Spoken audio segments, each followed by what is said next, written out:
मित्रों, वर्तमान में चारों तरफ फैली इस महामारी को देखकर आप सभी के मन में भी ये विचार आ रहा होगा कि कलयुग अपने चरम पर है और यही जीवन का अंत है। परंतु ये सत्य नहीं है। हिंदू शास्त्र सूर्य सिद्धांत में वर्णन के अनुसार वास्तव में कलयुग का आरंभ हुए अभी ज्यादा अरसा नहीं हुआ है, बल्कि ये तो कलयुग का आरंभ है और इसका अंत होने में अभी काफी समय शेष है। कलयुग का आरंभ कैसे हुआ, इस विषय पर वर्णन हेतु यदि हम अपने हिंदू शास्त्रों और पुराणों, महाभारत, मनुस्मृति, विष्णु स्मृति और सूर्य सिद्धांत जैसे ग्रंथों के पन्ने पलटें तो हमें कलयुग काल के भयावह प्रभाव के बारे में पता चलता है। और ऐसी बहुत सी गाथाएं सामने आती हैं जो कि कलयुग के आरंभ से जुड़ी हैं। इनमें से सबसे प्रसिद्ध गाथा के अनुसार कलयुग का पृथ्वी पर आगमन राजा परीक्षित की एक भूल से जुड़ी है। आइए जानते हैं कि वो कौन सी भूल थी जिसके परिणाम स्वरूप कलयुग न सिर्फ धरती पर आया बल्कि यहीं का होकर रह गया। मित्रों, आज की हमारी ये वीडियो कलयुग के आरंभ से जुड़ी इसी सत्यता को उजागर करती है। वीडियो को आगे बढ़ाते हुए अब जानते हैं उस संदर्भ के बारे में जो कलयुग के आरंभ से जुड़ा सबसे प्रचलित संदर्भ है। जी हाँ, महाराजा परीक्षित से जुड़ी वो गाथा जिसकी चर्चा हमने वीडियो के आरंभ में की थी और जिसके फलस्वरूप ही राजा परीक्षित को पृथ्वी पर कलयुग के डेरा जमाने का जिम्मेदार ठहराया गया है। क्या थी वो भूल, आइए जानते हैं वीडियो के इस भाग में। क्या आपने कभी सोचा है ऐसे क्या कारण रहे होंगे जिसके चलते कलयुग को धरती पर आना पड़ा? महाभारत की समाप्ति के साथ द्वापर युग की समाप्ति के दिन भी समीप आ रहे थे। तब धरती पर अपनी भूमिका पूरी कर रहे भगवान श्री कृष्ण वैकुंठ धाम लौट गए। तब पांडवों का मन भी इतने रंज और हिंसा के बाद धरती पर नहीं लग रहा था और उन्होंने सब कुछ त्याग मोक्ष यात्रा पर जाने का निर्णय लिया और धर्मराज युधिष्ठिर ने अपना पूरा राजपाट परित्याग कर अर्जुन के पौत्र अभिमन्यु और उत्तरा के पौत्र परीक्षित को सौंप दिया, जिसमें उन्होंने परीक्षित को सर्व अधिकारों के साथ सम्राट घोषित कर दिया और अन्य पांडवों और द्रौपदी सहित महाप्रयाण हेतु हिमालय की ओर निकल गए। अब धरती पर राजा परीक्षित का राज था, जो भगवान कृष्ण, माता लक्ष्मी, भीष्म और विदुर जैसे विद्वानों के अभाव में अच्छे से राजपाट चलाने का प्रयास कर रहे थे। कहा जाता है कि पांडवों और द्रौपदी जब हिमालय मोक्ष यात्रा पर चले गए तब एक दिन स्वयं धर्म बैल का रूप लेकर और गाय के रूप में बैठी पृथ्वी देवी सरस्वती नदी के किनारे एक एक छोर पर बैठे वार्तालाप कर रहे थे।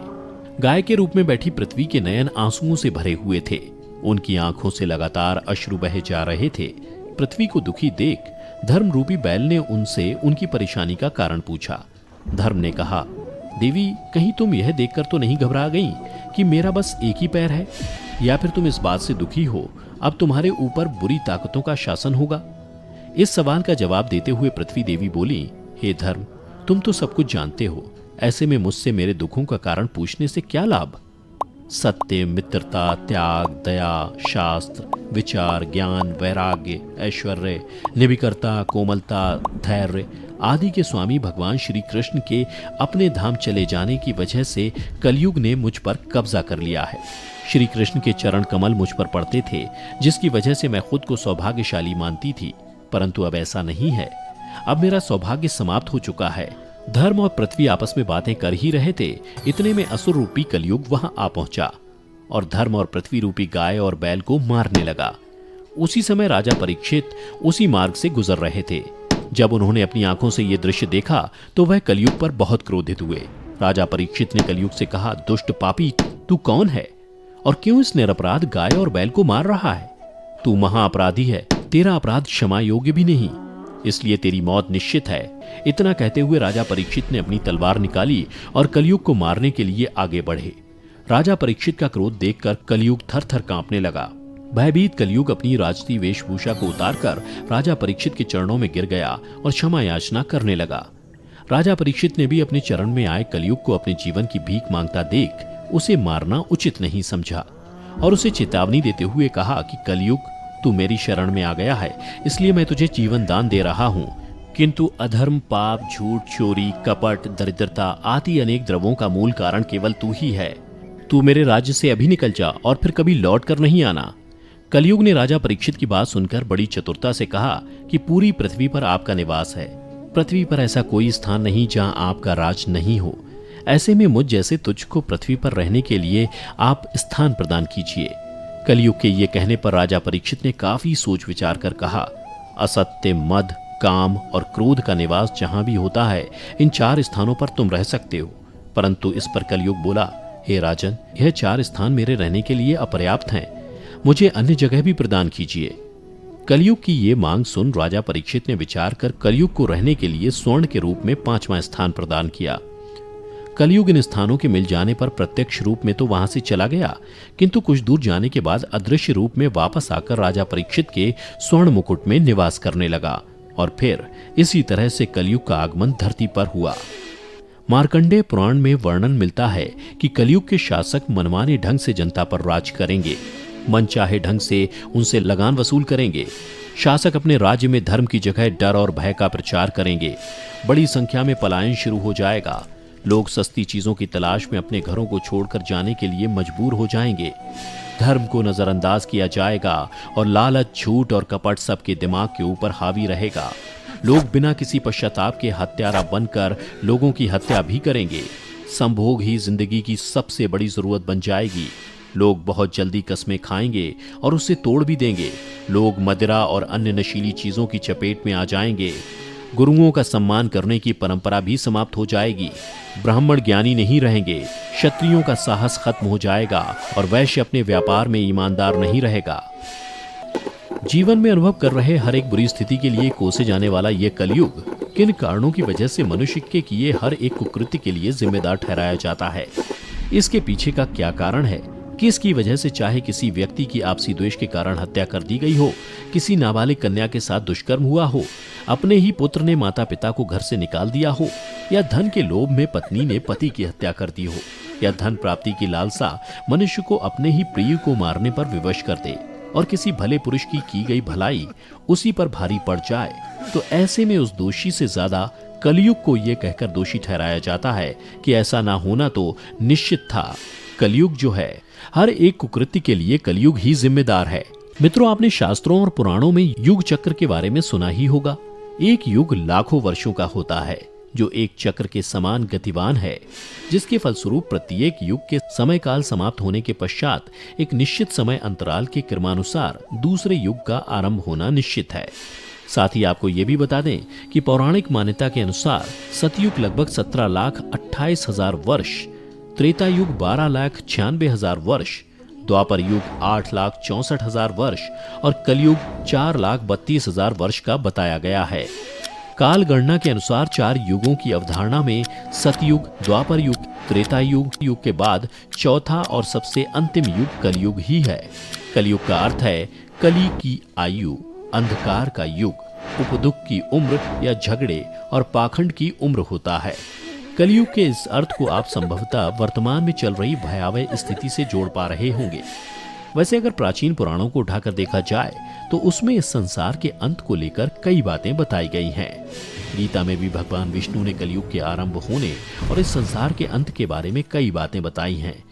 ऐसा बताया जाता है कि भगवान शिव ने विष्णु जी को इस संसार की जिम्मेदारी सौंपी थी और भगवान विष्णु ने ही गीता के कुछ भागों में कलयुग के आरंभ और अंत के बारे में बताया है, और जिसके अनुसार इस संसार के अंत के पीछे का कारण एक महिला को बताया है और कलयुग के आरंभ में कुछ संकेत देते हुए कृत्यों का वर्णन किया है जो आपको कलयुग के आरंभ का संकेत देता है।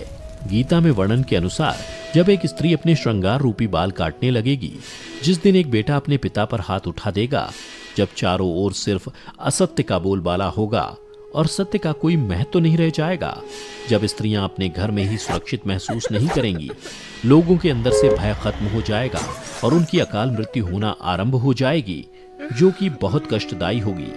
गीता में कथित भगवान विष्णु के अनुसार तब समझ लें कि काल रूपी कलयुग आपके दरवाजे पर खड़ा है। आप भी ये सोच रहे होंगे कि ये सभी संकेत तो हमारी वर्तमान स्थिति को कहीं ना कहीं शब्दों के रूप में बयां कर रहे हैं। तो मित्रों, प्रतीक्षा कीजिए, इसका और भी विकाल रूप अभी आना बाकी है। क्या हम सब ने कभी इस बात पर ध्यान दिया है कि ऐसे क्या कारण होंगे जिसके चलते कलयुग को धरती पर आना पड़ा? महान गणितज्ञ आर्यभट्ट ने अपनी पुस्तक आर्यभट्टियम में इस बात का उल्लेख किया है कि जब वह 23 वर्ष के थे तब कलयुग का 3600 वर्ष चल रहा था। आंकड़ों के अनुसार आर्यभट्ट का जन्म 476 ईसा पूर्व में हुआ था। मध्यकाल के भारतीय ज्योतिषियों ने माना है कि कलयुग एवं कल्प के प्रारंभ में सभी ग्रह सूर्य एवं चंद्र को मिलाकर चैत्र शुक्ल प्रतिपदा को रविवार के सूर्योदय के समय एक साथ एकत्र थे। अधिकतर विद्वानों के अनुसार कलयुग का प्रारंभ 3102 ईसा पूर्व हुआ था। इस मान से कलयुग का काल 4,36,000 साल लंबा चलेगा। अभी कलयुग का प्रथम चरण ही चल रहा। कलयुग का प्रारंभ 3102 ईसा पूर्व हुआ था, जब 5 ग्रह मंगल, बुध, शुक्र, बृहस्पति और शनि मेष राशि पर 0 डिग्री पर हो गए थे। गणना की जाए तो 5122 वर्ष कलयुग के बीत चुके हैं और 4,26,882 वर्ष अभी बाकी हैं। श्रीमद् भागवत पुराण में भी इसका वर्णन किया गया है, जिसके अनुसार शुकदेव जी राजा परीक्षित को कलयुग के संदर्भ में चर्चा करते हुए बताते हैं कि जिस समय सप्तर्षि मघा नक्षत्र में विचरण कर रहे थे, तब कलिकाल का प्रारंभ हो गया था।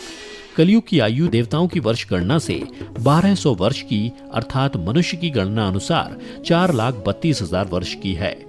यदि इन चारों कालों में अंतर करने में आपको कोई कठिनाई हो रही हो तो इसका विस्तार करते हुए हम आपको बता दें। नंबर 1, सतयुग। सतयुग में मनुष्य की लंबाई 32 फीट अर्थात 21 हाथ बताई गई है। इस युग में पाप की मात्रा 0% और पुण्य की मात्रा 100% होती है। त्रेता युग।